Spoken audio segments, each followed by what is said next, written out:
Waalaikumsalam warahmatullahi Salam wabarakatuh. sehat dan bahagia. Perkenalkan, nama saya Syarida Wahyu. Saya angkatan 7, calon guru penggerak dari wilayah Jakarta Pusat.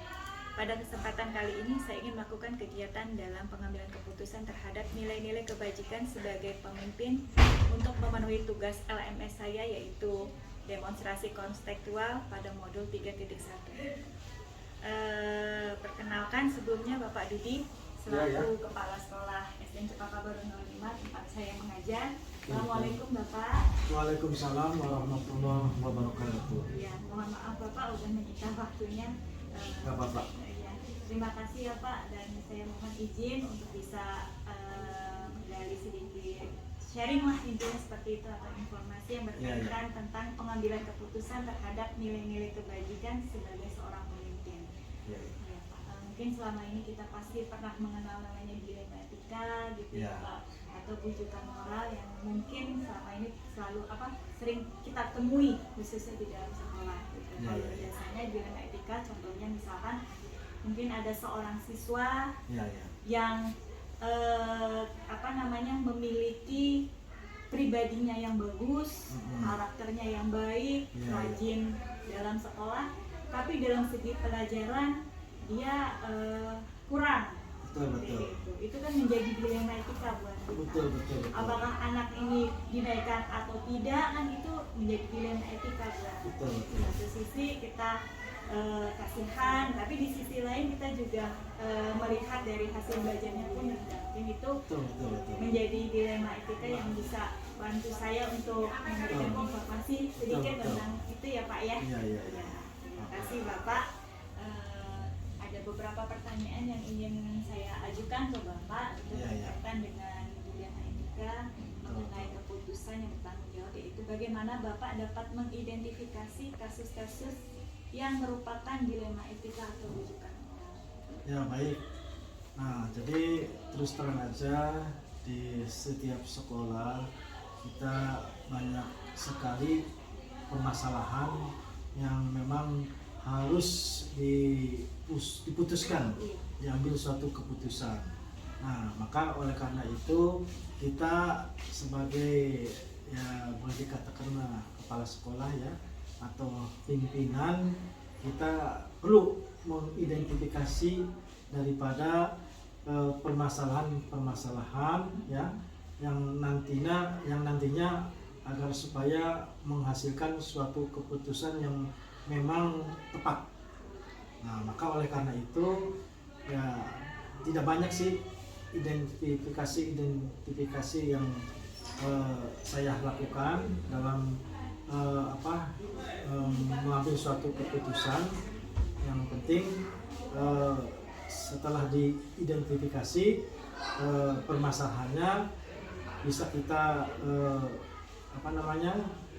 kategorikan atau golongkan sesuai dengan permasalahannya, jadi tidak dipukul rata ya, disesuai dengan kasusnya ya, sehingga bisa diterima dengan senang hati dan tepat keputusan yang diputuskan. Terima kasih Bapak. Lalu bagaimana Bapak menjalankan keputusan di sekolah, terutama untuk kasus-kasus di mana ada dua kepentingan yang sama-sama benar atau sama-sama mengandung nilai kebajikan yang baik? Pada dasarnya dalam mengambil suatu keputusan kita mengedepankan musyawarah dan mufakat, dan kita sudah tidak menutup kemungkinan untuk diajak bicara seperti ya komite sekolah, orang tua, ya kan. Jadi tidak semata-mata hanya pimpinan saja yang menentukan keputusan, tapi dalam prosesnya tetap kita masih meminta masukan dari beberapa pihak. Mungkin gitu. Terima kasih Bapak. Terima kasih Pak atas masukannya. Untuk pertanyaan selanjutnya, mungkin langkah-langkah seperti apa yang bisa Bapak lakukan selama ini dalam pengambilan keputusan? Ya, pertama sudah barang tentu langkah-langkah yang kita laksanakan atau yang harus kita tempuh dalam melaksanakan keputusan, yang pertama adalah kita harus mengidentifikasi permasalahannya dulu. Setelah kita mengidentifikasi permasalahannya, kemudian kita akan melihat data daripada permasalahan tersebut sebagai bahan pertimbangan di dalam menentukan suatu keputusan yang akan kita putuskan, ya, agar putusannya jangan sampai salah terima. Itu aja sih. Terima kasih. Selanjutnya Pak, hal-hal apa saja yang dianggap paling efektif dalam pengambilan keputusan pada kasus-kasus dilema etika yang paling efektif? Yang paling efektif dalam hal-hal yang paling efektif dalam mengambil suatu keputusan, yang pertama adalah, yang paling penting adalah ya transparan, ya, kemudian kejujuran, ya. Jadi jangan sampai tidak adil, ya, sampai tidak adil, dan ada pihak-pihak yang dirugikan. Nah, itu hal-hal atau yang perlu kita kedepankan, ya. Jadi jangan sampai ada yang disudutkan, gitu, agar semuanya bisa diterima oleh semua pihak. Terima kasih Bapak. Untuk selanjutnya mungkin Siap. hal apa saja yang selama ini yang menjadi tantangan Bapak dalam mengambil keputusan? Ya, tantangannya pasti ada saja yang kita hadapi dalam menentukan suatu keputusan.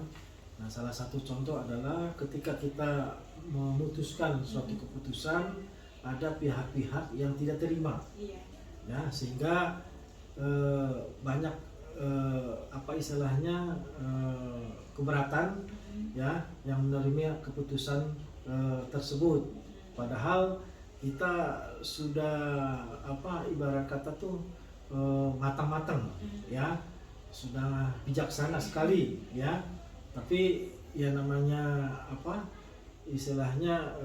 suatu keputusan, ya, ada kadangkala ya ada yang menerima, ada yang tidak. Maka oleh karena itu, bagi mereka yang tidak terima, ya harus lapang dada, harus legowo, karena kita tidak hanya mementingkan kepentingan seseorang, ya, kita mengutamakan kepentingan umum, kelompok, ya, Pak? Dan kelompok. Itu aja sih. Ya, Pak. Lalu Bapak apakah punya jadwal dalam memiliki sebuah keputusan atau hanya menyelesaikannya secara langsung, Pak? Nah, jadi apa yang tadi di pertanyaan yang pertama, kita harus mengidentifikasi apakah permasalahan itu bisa diputuskan memang secara langsung hari itu juga, ya kan?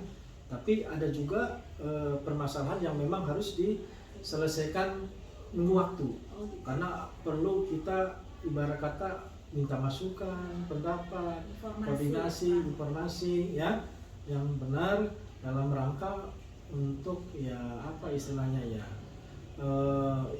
memuaskan lah, ya, minimalisir ya keputusan itu ibarat kata ya tidak mengenakan, ya. Jadi ada jadwal yang memang putusannya harus dijadwalkan. Terima kasih, Pak. Ya. Lalu adakah seseorang atau faktor yang selama ini mempermudah untuk membantu Bapak dalam mengambil sebuah keputusan? Oh iya, jadi kita terus terang aja dalam mengambil suatu keputusan sudah barang tentu pasti kita harus ada ibarat kata ya untuk tempat bertanya. Nah, salah satu ya atasan kita seperti pengawal, seperti kasatgas, itu kan teman kita, ya, yang perlu memang dimintakan masukannya, ya, agar putusan atau keputusan yang kita ambil, ya, bisa diterima oleh semua pihak, ya, karena yaitu tadi atas minta pendapat ya dari ya teman-teman ya yang kita anggap memang ibarat kata lebih senior ya Bu ya, lebih kompeten, berpengalaman, itu aja sih. Untuk yang terakhir nih ya Pak ya, Siap. mungkin pembelajaran yang bisa Bapak petik dari pengalaman dalam mengambil keputusan itu apa Pak? Ya, jadi ada hal yang perlu kita petik dalam mengambil suatu keputusan. Pertama yaitu kita harus ya adil Bu ya, harus adil, harus bijaksana ya kan, sehingga istilahnya putusan yang kita putuskan ya kepada seseorang itu bisa diterima ya dengan putusan yang kita putuskan gitu. Karena terus terang aja kita hanya sebagai manusia ya yang memang banyak sekali kekurangan dan kurang sempurna, karena kesempurnaan kan milik Allah Subhanahu wa taala. Iya Pak. Kita supaya. Terima kasih banyak ya Sama-sama, Bu. Pak. Iya. Terima kasih. Ya. Iya. Terima kasih Bapak Ya, sama-sama, Bu. atas masukannya, sharingnya luar biasa. Saya banyak belajar dari Sama-sama, Bapak Bu. ya Pak. Ya, sama-sama. Mungkin banyak yang bisa saya ambil. Ya, Salah ya. satunya dalam mengambil keputusan Bapak pertama yang paling utama adalah mengidentifikasi Ya, betul. dulu, Betul. baru lalu mengumpulkan sebuah informasi atau data Ya. sehingga ketika kita dalam memutuskan itu tidak salah langkah ya Betul. Pak, benar ya Pak. Lalu Siap. kita pun juga harus bersikap adil dan Ya. bijaksana dalam Bijaksana. mengambil sebuah Betul. keputusan agar tidak merugikan banyak orang ya Pak. Ya, benar ya Pak ya, Betul. seperti itu ya. Iya. Terima kasih. Mohon maaf ini Pak udah mengganggu waktunya ya Pak. Ya, enggak Pak. Terima kasih. Wabillahi taufiq wal hidayah. Wassalamualaikum warahmatullahi wabarakatuh. Waalaikumsalam warahmatullahi wabarakatuh. Assalamualaikum warahmatullahi wabarakatuh. Perkenalkan, nama saya Syaida Wahyu Hartiningsih, calon guru penggerak Angkatan 7 Jakarta Pusat. Pada kesempatan kali ini, saya ingin melakukan kegiatan dalam pengambilan keputusan terhadap nilai-nilai kebajikan sebagai pemimpin dalam memenuhi tugas LMS dalam demonstrasi konstektual modul 3.1. Sebelumnya ini perkenalkan Bapak Rusya selaku Kepala Sekolah Serdang 11. Kebetulan beliau dulu pernah menjadi kepala sekolah saya di Cempaka Baru Naruka. Ya Pak, sama ya? Iya Pak, alhamdulillah. Terima kasih Pak, selama ini Bapak pernah menjadi pemimpin kami yang luar biasa. Kami sangat bangga kepada Bapak. Sebelumnya saya ucapkan Assalamualaikum warahmatullahi wabarakatuh kepada Bapak.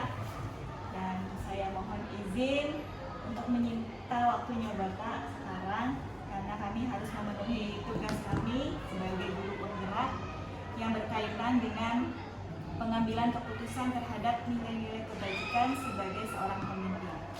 Dengan senang hati, tidak monggo. Iya Pak. Selama ini kan di sekolah pastinya kita sering menghadapi permasalahan ya Pak ya, baik yang merujuk pada dilema etika maupun rujukan moral. Mungkin salah satu contohnya tentang dilema etika yaitu mengenai seorang siswa yang mungkin dari IQ-nya kurang, terus hasilnya nilai pelajarannya rendah, tetapi dia memiliki pribadi dan perilaku yang baik, rajin ke sekolah, terus etikanya baik, sehingga itu menjadi dilema etika bagi guru. Itu contohnya mungkin ya Pak. Terus ya itu mungkin salah satu contoh yang tadi sudah dijabarkan mengenai dilema etika dan rujukan moral ya Pak. Ada beberapa pertanyaan yang berkaitan dengan dilema etika dan rujukan moral. Mungkin Bapak bisa bantu saya untuk memberikan sedikit informasi seperti apa sih cara pandang, cara berpikir Bapak mengenai hal ini gitu ya. Untuk yang pertama, bagaimana Bapak dapat mengidentifikasi kasus-kasus yang merupakan dilema etika atau rujukan moral?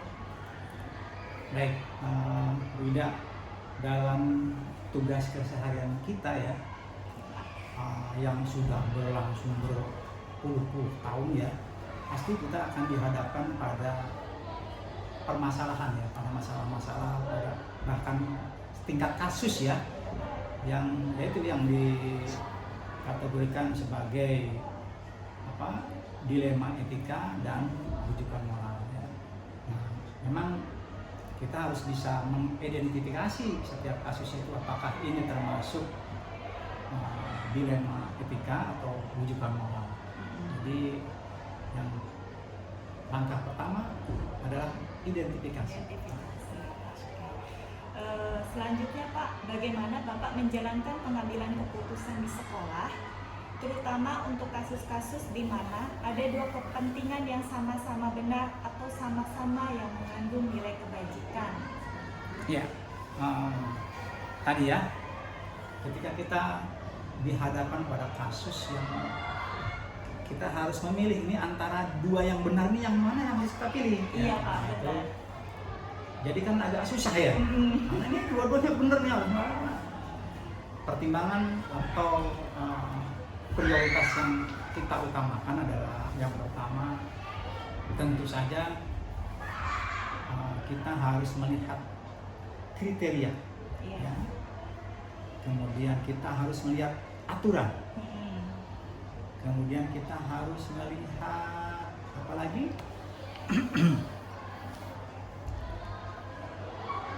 Prioritas. Iya. Nah, ya.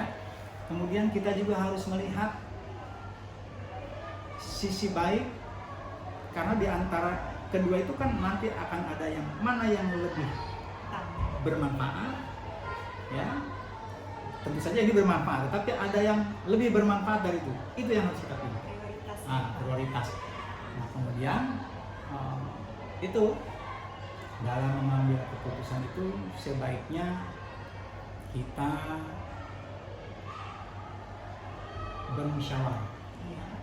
Bermusyawarah atau menjaring pendapat dari seperti bapak ke wakil bapak di kepala sekolah gitu kan, atau dengan guru yang lain yang senior ya. Itu sebagai bahan pertimbangan juga buat kita dalam mengambil keputusan. Pak, melanjutkan dari apa yang Bapak jelaskan tadi, mungkin Bapak bisa memberikan langkah-langkah atau prosedur seperti apa yang biasa Bapak lakukan selama ini? Ya, langkah-langkah dalam kita menyelesaikan masalah itu, yang pertama adalah tentu saja mengidentifikasi masalah tersebut, ya. Kemudian kita mengumpulkan data, ya. Kemudian kita menjaring informasi yang sebanyak-banyaknya dari latar belakang permasalahan tersebut. Informasi itu bisa kita dapat dari sumber mana saja, ya. Bisa dari bapak, dari wakil kepala sekolah, dari rekan-rekan sejawat, bapak ibu guru, ya, bahkan dari yang bersangkutan yang bukan bermasalah ya, yang harus kita jaring, pribadi yang harus kita gali permasalahannya. Jadi itu ya, identifikasi masalah, kita kumpulkan data dan sebagainya. Terima kasih. Lalu selanjutnya, hal apa saja yang selama ini Bapak anggap paling efektif dalam pengambilan keputusan pada kasus-kasus dilema etika? Yang paling efektif? Yang paling efektif ya, agama juga kan menyarankan ya, bermusyawarahlah kalian, ya. Nah, jadi hasil yang paling baik dari pemecahan masalah itu adalah yang didapat dari hasil musyawarah, ya. Karena apa? Pendapat satu orang itu ya rasanya kurang ya kalau kita bandingkan dengan pendapat orang banyak. Tentu pendapat orang banyak itu biasanya lebih lengkap ya, lebih baik dan lebih benar, mendekati kebenaran. Jadi itu musyawarah, yang hasil dari musyawarah yang kita laksanakan itu. Tidak. Ya, baik Bapak. Selanjutnya mungkin hal apa saja yang selama ini merupakan tantangan dalam pengambilan keputusan pada kasus dilema etika yang selama ini Bapak temukan? Ya, baik. Tantangannya ya, walaupun itu hasil dari musyawarah ya yang sudah matang ibaratnya ya, tetapi pasti hasil dari sebuah keputusan itu ada beberapa pihak yang tidak bisa menerima. Iya. Nah, itu tantangannya ya. Bisa jadi nanti dalam beberapa hari yang bersangkutan atau yang tidak menerima itu memperlihatkan sikap yang ya mungkin kalau bahasa Jawa mutung gitu ya. Mutung gitu ya, bermuka masam gitu, yang biasanya ramah tidak ramah, yang biasa salaman nggak mau salaman gitu, bisa saja tadi. Tapi itu Bapak yakin dan Bapak alami itu hanya berlangsung beberapa hari aja ya. Setelah kesalahannya, setelah kita lebih bagus lagi, kita malah beri pemahaman setelah kita melihat ekses dari apa yang kita putuskan seperti itu, lebih baik kita panggil ya, kita berikan pemahaman yang lebih mendalam lagi sehingga ya, dia akan menerima apa yang kita putuskan. Ya, Pak, jadi ya memang manusia ya Pak. Manusia. Tidak luput dari Iya. sebuah kesalahan seperti itu. Ya Pak, baik Pak. Selanjutnya, apakah Bapak memiliki sebuah tata kala atau jadwal dalam sebuah penyelesaian kasus dilema etika, atau Bapak langsung menyelesaikannya di tempat, atau memiliki sebuah jadwal untuk menyelesaikannya, lalu mungkin bentuk atau prosedur seperti apa yang Bapak bisa jalankan? Baik. Ketika kita menemui kasus atau masalah ya, sebaiknya harus segera diselesaikan. Harus segera diselesaikan. Tetapi tidak gerasa-gerusu, tidak cenderung gerasa-gerusu ya. Cepat bukan berarti cepat kilat ya, tetapi harus melalui tahapan-tahapan ya, tetap itu harus melalui tahapan-tahapan ya. Jadi ada langkah-langkah ya, langkah-langkah, kemudian bila perlu kita jadwal nih, jadwal hari ini kita ambil cari data permasalahannya apa, kemudian kita cari bukan data ya, bukan waktu, kita cari permasalahan apa ya dari pihak-pihak, baik itu pihak yang terkait atau pihak luar ya. Jadi cepat tetapi tetap ada jadwalnya, ada langkah-langkahnya. Tuh begitu. Kalau menurut Bapak ya, yang Bapak rasakan itu efektif ya. Mungkin juga disesuaikan dengan tingkat permasalahannya juga kayak Pak. Mungkin kalau tingkat permasalahannya yang mudah diselesaikan ya bisa diselesaikan. Ya dengan cepat. Tapi itu tetap harus kita menjalin informasi dari berbagai pihak ya. Selanjutnya, adakah seseorang atau faktor-faktor yang selama ini mempermudah atau membantu Bapak dalam pengambilan keputusan untuk kasus dilema etika? Ya. Baik, sebelum Bapak menyampaikan siapa orang yang berkontribusi dalam menyelesaikan masalah, tapi sebelum itu kita harus itu tadi ya, dalam menyelesaikan masalah itu harus ada kejelasan ya, dari permasalahan tersebut. Kemudian perbanyaklah data-data yang kita jaring ya, sehingga itu akan memudahkan kita dalam menyelesaikan permasalahan. Kemudian itu tadi, siapa orang yang membantu kita dalam menyelesaikan. Kita di tempat tugas ini kan tidak sendiri, seperti Bapak sebagai kepala sekolah itu dibantu oleh wakil kepala sekolah, oleh rekan-rekan guru senior.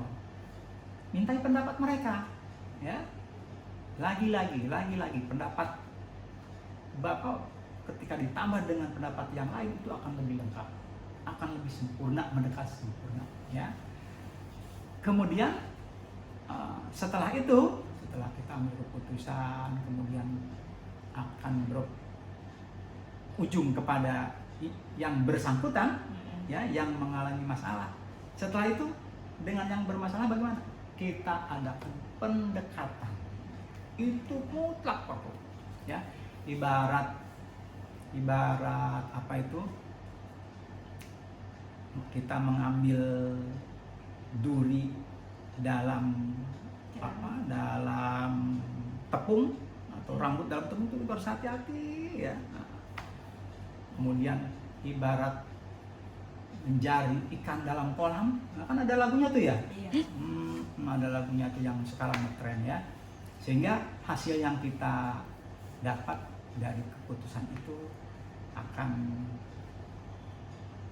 mendekati sempurna, kemudian justru menjadi manfaat untuk pengembangan, untuk kebaikan sekolah di mana kita bekerja. Itu pendapat Bapak. Oke, baik. Terima kasih Pak. Terakhir nih Pak ya, sebelum kita selesaikan wawancara ini ada pertanyaan. Dari semua hal yang Bapak sampaikan, pembelajaran apa yang Bapak petik dari pengalaman Bapak untuk mengambil keputusan dalam dilema etika? Ya, keputusan yang terbaik adalah keputusan yang berbasis kriteria, yang berbasis aturan, ya, yang berbasis regulasi. Nah, jadi itu dulu kita harus lurus, ya, harus sesuai aturan, ya. Nah, tetapi juga kita harus mempertimbangkan kebijaksanaan. Jadi kita harus bijaksana ya dalam mengambil keputusan, ya. Bisa saja aturan dapat, tetapi kebijaksanaan juga kita dapatkan. Itu Seimbang ya, Pak. seimbang, ya. Terima kasih Pak. Baik, terima kasih Pak atas informasi yang Bapak sampaikan, luar biasa ya Pak. Bapak memberikan informasi mengenai dilema etika dan rujukan moral, sehingga itu buat pembelajaran bagi kami sebagai pemula untuk memenuhi tugas demonstrasi konseptual, dan itu juga sebagai pembelajaran buat kami entah kapan dan bahkan sampai saat ini pun kita sudah dijadikan sebagai seorang pemimpin untuk diri sendiri. Artinya dengan seperti ini pun kita belajar kepada Bapak mengenai dilema etika dalam pengambilan keputusan. Yang bisa saya simpulkan dari wawancara kita ya Pak, seperti yang tadi saya sampaikan, yang mungkin langkah-langkah dalam pengambilan keputusan mengenai dilema etika diantaranya mengidentifikasi masalah dulu, lalu pengumpulan data dan melibatkan guru-guru yang terlibat. Yang paling utama adalah musyawarah, seperti itu, karena musyawarah itu jalan yang terbaik dalam membuat atau mengambil keputusan yang ke arah yang sempurna, seperti itu ya Pak ya. Lalu pembelajaran dari pengalaman yang bisa kita ambil dalam pengambilan keputusan dilema etika, bahwasanya keputusan tersebut tetap berbasis pada aturan yang sudah ditetapkan. Tetapi kita sebagai manusia itu kita harus berpihak atau merujuk kepada kebijaksanaan. Ya. Seperti itu ya Pak ya. Ya. Mungkin terima kasih Bapak atas waktunya. Sama-sama. Mohon maaf jika saya ada kesalahan, kurang lebihnya mohon maaf ya Pak ya. Mudah-mudahan manfaat apa-apa yang Bapak sampaikan. Amin amin ya Allah.